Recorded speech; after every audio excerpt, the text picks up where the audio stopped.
And I'm sure there will be some Edmonton Elks or maybe Edmonton Eskimos gear there, CFL, NHL, NFL for sure. I'm smiling because it is my favorite time of the week. If we can bring on Jake Ceresna of the Edmonton Elks as we do our weekly CFLPA Player Spotlight. We're always excited to chat with the players. Jake joins us today on a bye week. Jake, thanks for the time and squeezing us in. What's a bye week mean for a fellow like you? What are you getting up to? First off, thanks for having me on the show. For me, it's just about relaxing, letting my body kind of get healthy and all those bumps and bruises heal up and just, take some time away from football to just let my mind get refreshed. And that way, when we come back off the bye week, I'll be ready to go. Well, you're getting to a point where in the season where some of these bumps and bruises aren't going to go away, right? I mean, you guys played enough games at this point. I mean, how much of a benefit is to you? Like when you get back to work next week, are you going to feel 100%? Do you think, or how are you going to feel? Not 100%, but I'll feel much better than I did. Last week I think we played about seven or eight games in a row here. So to just have a week off from football where you're not, pounded every day, especially as a lineman, defensive lineman, where you got to hit every day in practice and in the game, just feels good to have those few days off. Okay, well, this is not your typical X's and O's type of interview, so I hope you're prepared for that. I don't know what the Players Association told you, but being from New Fairfield, Connecticut, I've never been to New Fairfield, Connecticut. What's that town like? What's it famous for? It's famous for its lake, Candlewood Lake. Just a really small town, about 16,000 people, lake town, and just everyone goes out on the boats, during the summer and just enjoys themselves, have a good time. Really laid back and casual. Are you the first NFL player to come from New Fairfield, Connecticut? I believe so. I think there might have been another guy that might have got a workout or a tryout back in the 80s or 90s, but I think I'm the first guy. Yeah. Cool. Well, certainly something to hang your hat on there. Now, yeah. I was at the game this summer at Commonwealth, and I'm sorry to bring this up, but I have to, that you did the somersault and took out the referee. Number one, have you had gymnastics training in your past that you still do it? Two, you got the flag for it. I didn't know what the penalty was going to be for that. And three, did Jones say anything about it afterwards? Definitely no gymnastics training, as you could kind of see. And it's actually a funny story. I know that referee.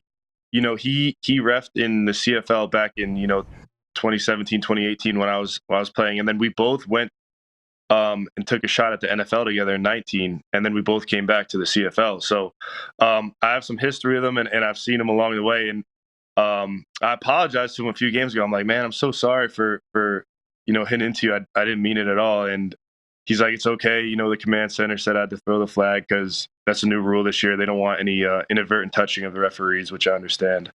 Luckily, on that play, they still had to punt it because I think it was like 3rd and 14 or something. It was just a 5-yard penalty. Yeah. So I didn't get in too much trouble from Jones, thank God. Yeah, nobody wants that. I thought it was hilarious, but I'm like, oh, this is going to be interesting. And I don't know if you watched, you played Friday night last week because you beat Sask. Did you watch Colorado, Oregon? Because Prime had his hands around the ref when he was talking to him, like, you can't touch the ref. But I guess if you're Prime, you can do that. Jake, a lot of smiles in Edmonton now with the way the season's turned around. What's the vibe with the Elks? Yeah, I think, since Tre Ford's taken over the starting role, I think it's given us some life. Starting off 0-9, things weren't looking good, and there was definitely some gloom over the organization. But Tre took over. We got our first win at home in 2 or 3 years. Got that monkey off our back, and we got a couple games in a row. I think we're 4-2 in our last 6 games. So we've really kind of turned the ship around a little bit, and I think there's just a lot of hope and positivity now around the locker room. Just guys believing, knowing that anytime we take the field, we have a chance to win the game. Well, I mean, I talked about your all-star status from last year. I mean, you're a winner. You're a star, and you've been around the game long enough to recognize, you look around that locker room and on the field, there's talent there. Like I watched you guys enough live. I said, this is a good team. What is not happening? What changed other than not giving up? You said the quarterback, that would be one. Was there anything else? I think just playing more together too. You know, I think defensively we kind of picked it up, and just making sure we do our assignments and making sure we play together as a unit. We're not individuals out there just playing for ourselves. That really helped us out a lot too. Our offensive line has really picked it up, and they're playing really physical as of late too. So just collectively as a team, I think just having Tre in there and seeing him scramble around and do everything he can to make a play for the team, just, you know, I think it lit a fire underneath everybody and just made everybody start playing harder. So I think it's been great for us.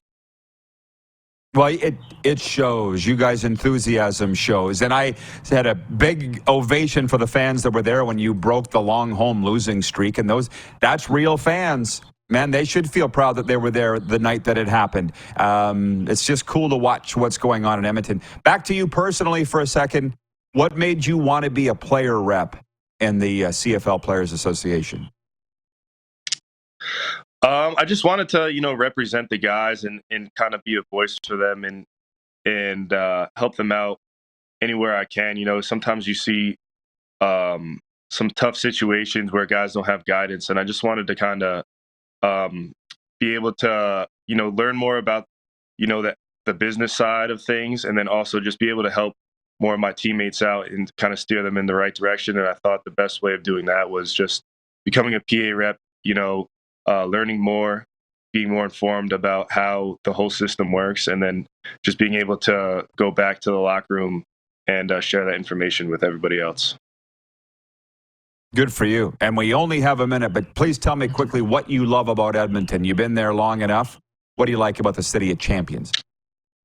Yeah, I always say the people. I think the people there are just so friendly and nice. They're just, when I first got there, they just gave me such a warm embrace, and just playing for Edmonton, even with that losing streak we had, the people are just so supportive there. They're always nice, and you know, we're starting to win some games, and you could just kind of feel all the buzz starting to happen around the Elks again. So yeah, just the people of Edmonton, they're just great people, and that's why I love playing for Edmonton, man. I just love playing for them. It shows. Big fan here of what you're doing, Jake, personally and as a team. Thanks for the time. Enjoy the rest of the bye. Yeah, absolutely. Thank you for having me.